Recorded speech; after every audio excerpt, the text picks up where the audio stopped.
It's easy to do SEO when you got an old site that already has a ton of backlinks. It's easy to spend money on paid advertising when you're already rich in your established company. But what happens when you're a new website? How can you get that traffic? Hey everyone, I'm Neil Patel, and today I'm gonna break down the fastest ways to bring traffic to a brand new site.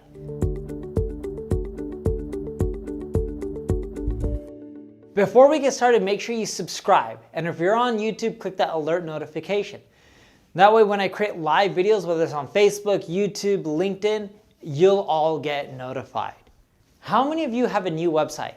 I'm curious, because if you have a new website, I want to see if you implement these tactics, and don't just tell me if you have a new website, list out the URL. I'm going to see if you implement these tactics so we can see your traffic change once you implement them one by one, because I bet you it will work. And if you use these tactics and you don't see a gain, you can hit me up personally and I will personally help you out for free. That's how confident I am that these tactics will work.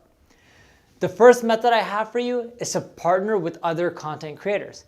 Have you thought about co-hosting blog content? So I'll do things where I'll go and I'll create content with other people and we'll do it on a similar topic. So for example, we may do a joint webinar, joint podcast. We may even do roundup posts. We may even do interviews with other people. By partnering with other content creators, you'll find that they'll promote the content and you'll promote the content as well.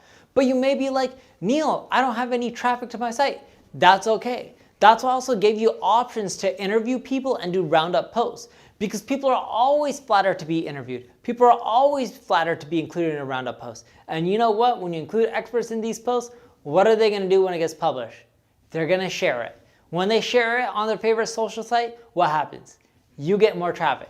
And yeah, you may find that all the experts may not share the content, but if you email asking them to, a large portion will. I'm talking about 30, 40+%. I found that when people interview me and they ask me to share the content, almost always I share it. Giveaways, contests, or promotions. Look, reach out to other websites in your niche, offer them something that's valuable to their audience, and they'll spread the word. When they do, you'll get extra traffic. Giveaways have been so effective. You guys are all familiar with the guy named Ty Lopez. Here in my garage is this Lamborghini, right? He's famous or known for that video, as well as a lot of other things. What does Ty do that's extremely effective and smart? He does a ton of giveaways. He's giving away money, he's giving away cars, he's giving away shoes. He gives away whatever he wants to give away that he can think of. And it's super effective because when you do giveaways, people love it, they spread the word, you get a ton of traffic, you get a ton of followers, a ton of engagement, and you can keep leveraging that audience to keep coming back. When you get those people during those giveaways, make sure you collect their email address, because by collecting their email address and then you release blog posts or new features or content, you can always email them to get them back to your site. Method number 3, push notifications. It's the simplest way to keep getting more and more traffic. Just think of it this way. Look, someone comes to your site, are they going to come back? Chances are no. If you're not sure about this, check out Google Analytics. There's a cohort report in there. It shows you how often people come back. You're lucky if 3 months down the road, even 1% of your audience comes back. By doing those push notifications, with one click, someone subscribes to your site. They don't have to put in an email or anything. They don't have to give any of their personal information. And then anytime you release more content, any new features, promotions, you can message them all out and quickly get them back to your site. And you can use subscribers to do this, subscribers.com.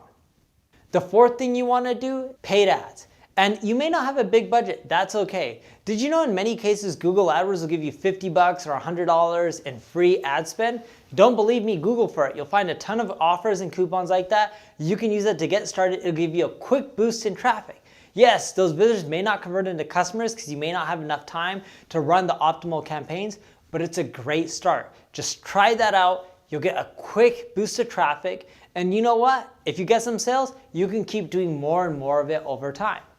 The fifth strategy I have for you is guest posting. Hit up some of the most popular guest contributors on other blogs. For example, if my friend Jason always blogs on Forbes, I'll hit him up, assuming he's not a friend, but let's say this random guy named Jason.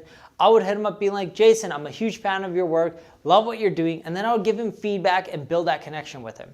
By continually giving Jason feedback or other guest contributors feedback, teaching them how they can improve, even giving them topic suggestions, you'll build up that rapport with them. And then eventually, after a few weeks to a month, asking him to introduce you to the editor of that site and say, hey, I want to follow in your footsteps and also write on Forbes or Huffington Post or whatever it may be, you'll get an intro from an editor who already writes, which means technically you'll get an intro from our author who writes to an editor.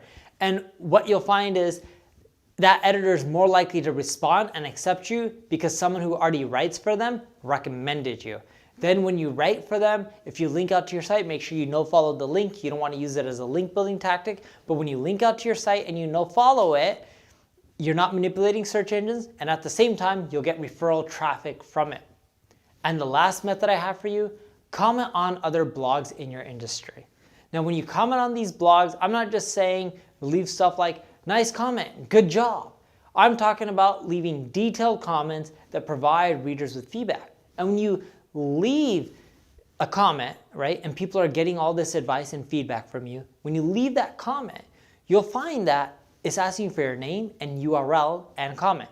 You already know what to do in the comment box. Your name is your name. Your URL should be your website URL. Then eventually, as people like your comments, they will click on those comments, people go to your site, and you'll be getting more visitors. You know about a site called Mashable?